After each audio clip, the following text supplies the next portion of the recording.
This podcast, including any related materials, such as show notes, links, and supportive materials, is provided by Epigenetics Institute, the educational arm of Epigenetics, Inc., for general informational and educational purposes only. This podcast does not constitute medical advice and should not be considered a substitute for discussions between individuals and their healthcare providers. The podcast presenters' views are entirely their own and do not represent the views of Epigenetics Institute, Epigenetics, or any of their research partners and collaborators, collectively referred to as affiliates. Epigenetics Institute and its affiliates do not endorse or recommend any specific healthcare providers, products, or other items or services that may be discussed or mentioned in this podcast. Podcast participants may receive compensation from Epigenetics Institute and/or its affiliates. Epigenetics products are not intended to diagnose, treat, cure, or prevent any disease. You might know Dr. Florence Comite as a leading force in precision medicine, but did you know that she's an identical twin? It was the vast differences between herself and her twin sister that sparked an insatiable curiosity about the variations in gene expression and what we can do to impact our DNA. What happens is that Mother Nature gives us all these gifts, and then Father Time starts stripping them away. I started wondering why, and as a clinical researcher in the field of endocrinology, I had data. Dr. Comite will share that data and how we can use it to slow down the relentless march of Father Time. All that plus the power of precision medicine to predict, detect, mitigate, even reverse disease through epigenetic approaches. Join us on this episode of the Practice Podcast.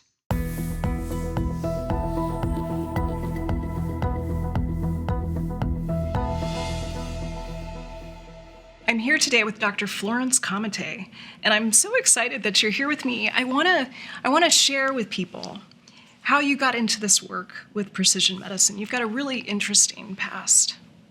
It started a long time ago for me. I think it began because I had an epiphany. I was doing a journal club, and I had an appointment in 3 departments at Yale, and it occurred to me that in our 30s, everything begins to fail. What happens is that Mother Nature gives us all these gifts, and then Father Time starts stripping them away. I started wondering why, and as a clinical researcher in the field of endocrinology, I had data to show me that our bodies indeed begin to go south. Infertility, heart disease, diabetes, weight gain around the middle, yes. All of that is seen very early in life, and yet we wait till disease strikes before we do anything in conventional medicine. Well, and that's the paradigm that I trained in as well, right? You started out at Yale Medical School, and then you stayed on faculty. You also did this unusual fellowship in endocrinology, but it was also, it was quite interdisciplinary. It was. And, I hit this point in my 30s where I had exactly what you're describing, and I felt like conventional medicine failed me. So I'm curious about, when was your pivot? When did you start to change the way that you approached your medical care? I think right from the get-go. Actually, in my fellowship, I remember thinking that I came into a room, actually it was a room a lot like this, and I was the only woman, and I was pregnant, very pregnant. And at that stage, no man got up to give me a seat because it was a big feminist time, and except my boss, he got up and gave me a seat. And just shortly thereafter, I was reporting on this young woman telling me she had pain around the time of her ovulation, and she was very articulate. And I started telling her point of view, and my colleague said to me, "Why are you listening to her?" And I remember saying out loud, "Well, she lives in her body, so shouldn't she know what goes on more than me?" Isn't she the expert of her body? Right. So I realized then that the story was dominant. And then I knew, too, as an endocrinologist and a clinical researcher who loved data, that the data was there for us to drill into. And if we could marry the two, we could understand what was going on a lot better than what I was being shown in medicine, and yet I was trained classically. So that was a difficult shift, and I have a lot of scars to show for it. I have a few battle wounds myself. Yes. So you started to teach yourself a lot of this content. You had this impeccable base of knowledge in traditional medicine, allopathic medicine, but then you started to, I call it turning left. I don't know if you would call it that, but you started to kind of expand that knowledge base. So tell me a little bit about, what happened after that experience with the woman. I think I was very lucky, and here's why. First of all, I was born an identical twin. So I had facts that fed me. And when you have facts and the literature is wrong, you question that. And when you have leaders and teachers, and there was one dominant one at Yale who in my very first rotation said, Florence, when I reported on the New England Journal article that morning at rounds after seeing a patient, he said, Florence, don't believe everything you read. And so as genomics began to evolve in the 90s, I wondered why my identical twin and I weren't alike. And if genomics was going to tell us everything and the data was there and the story was there, could I put it all together in a unique way to actually identify disease before it showed up? And so that was born out of the story, the curiosity, the insatiable curiosity I have, and the knowledge as a clinical researcher that I actually had data and facts that I could look at. And so I began to talk about the uniqueness of the N of one, the approach where you could look at individuals as the distinct individuals each of us are. Huge, so huge. Yeah. So you were born into a data set. I am. That makes a lot of sense. And, I want to get into precision medicine because you are a leader in precision medicine. I want to define that for our listeners and get a little bit into the details. But I can't resist taking a moment to talk about N of one.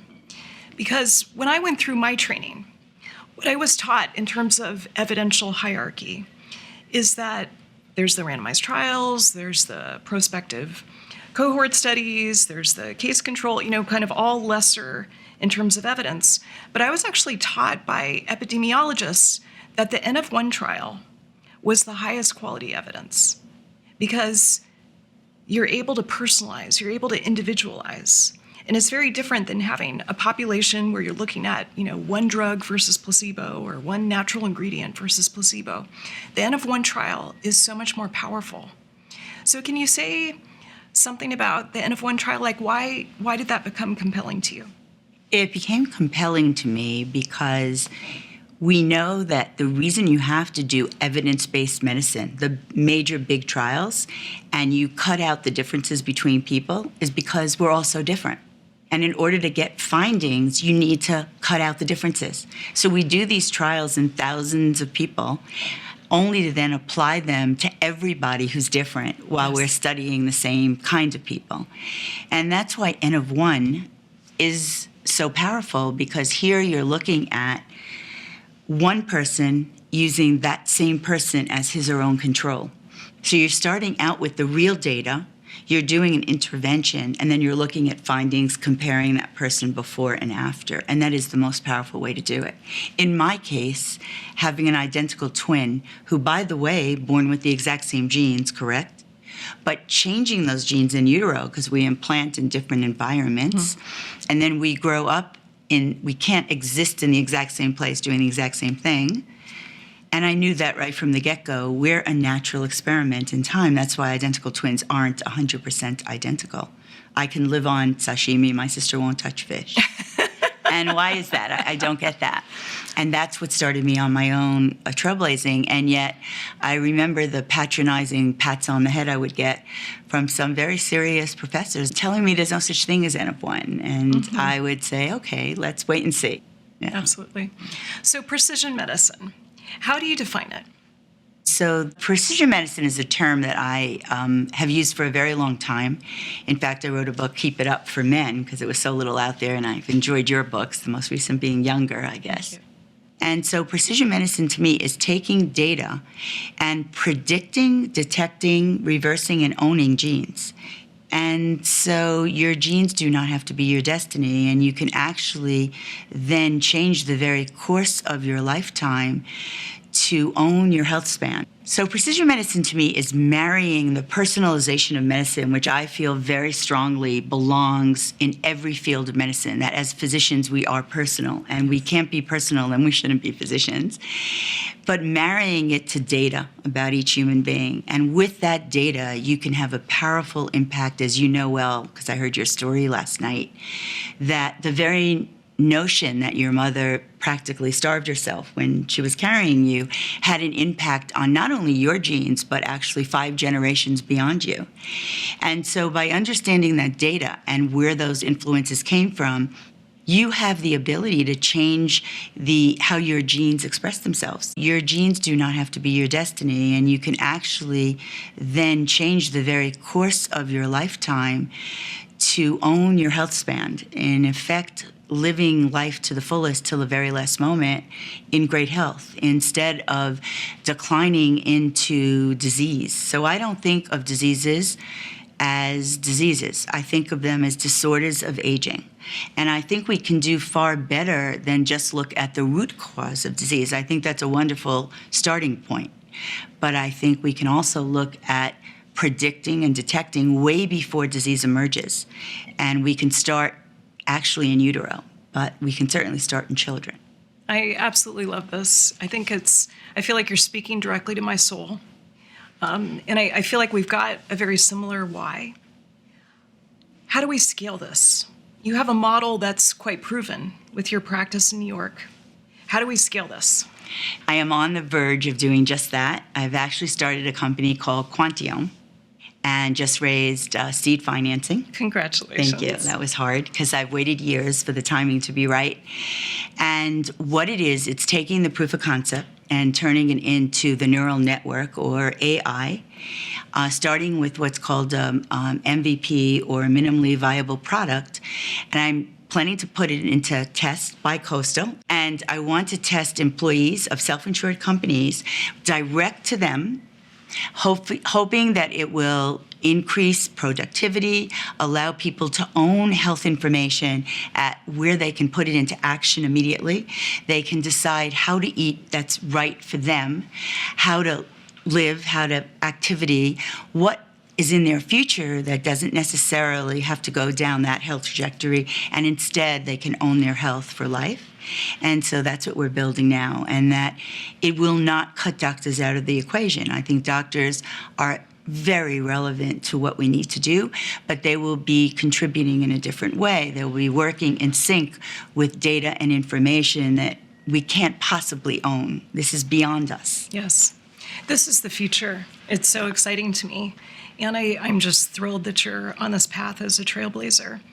Any last words that you want to share? Any messages of hope about this transformative future that we have? Yes, I love to give that message. And the message I'd like to give is come join us. Everybody should join us, because I think conventional medicine and the way we all know it was fantastic, certainly for the 20th century with antibiotics, and the fact that that alone turned the tide. In fact, was first used at Yale, by the way, in the 1950s. So it extended life for sure. But once beyond that, we can't use a drug for everything. We have to stop very proactive. We have to identify what is going on and then give people the ability to own that knowledge in a way that provides wisdom, not just information, and then once provided with that wisdom, change the course of their life, not just for us as physicians, but to work in partnership with each and every person that we come across. And that's what I believe is the true future of medicine, and I think we'll see it happening, hopefully in our lifetime, in the next 10 or 20 years. I agree with you. Brilliant. Yeah. Thank you. Thank you. Thank you for being with us for this episode of The Practice. You'll find extensive show notes, including links and supportive materials, over at thepracticepodcast.tv. While you're there, explore other topics and use the Ask and Answer button to ask your burning questions and give your insights about the topic. After all, the future of medicine lies in dialogue, not dogma. Let's transform medicine together by connecting on Twitter, Instagram, and Facebook. You'll find all the links at thepracticepodcast.tv. This podcast, including any related materials such as show notes, links, and supportive materials, is provided by Epigenetics Institute, the educational arm of Epigenetics, Inc., for general informational and educational purposes only. This podcast does not constitute medical advice and should not be considered a substitute for discussions between individuals and their healthcare providers. This podcast does not create a doctor-patient relationship and should not be considered a substitute for the independent professional judgment of any physician or healthcare professional regarding the the appropriate course of action for a particular patient or individual. Metagenics does not make any guarantees regarding the accuracy, completeness, or usefulness of this podcast for any particular purpose. Listeners may use this podcast at their own risk, and patients should not disregard or delay seeking advice from their healthcare providers based on the content of this podcast. Participation through the Ask and Answer button is optional, and no participant should feel obligated to provide personal details, including about any diagnosis, symptoms, or other health-related information. Neither Metagenics Institute nor any of its affiliates seek this information, and it is not necessary to participate in the dialogue regarding this podcast. The podcast presenters' views are entirely their own and do not represent the views of Metagenics Institute, Metagenics, or any of its research partners and collaborators, collectively referred to as affiliates.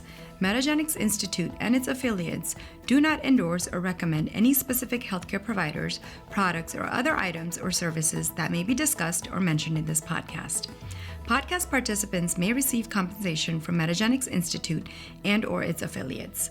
Listening to this podcast does not obligate you to purchase, use, recommend, or prescribe any Metagenics or Metagenics Institute products or services, including their educational materials. Metagenics products are not intended to diagnose, treat, cure, or prevent any disease. Unless approved by Metagenics Institute, this podcast must be used only for personal, non-commercial purposes.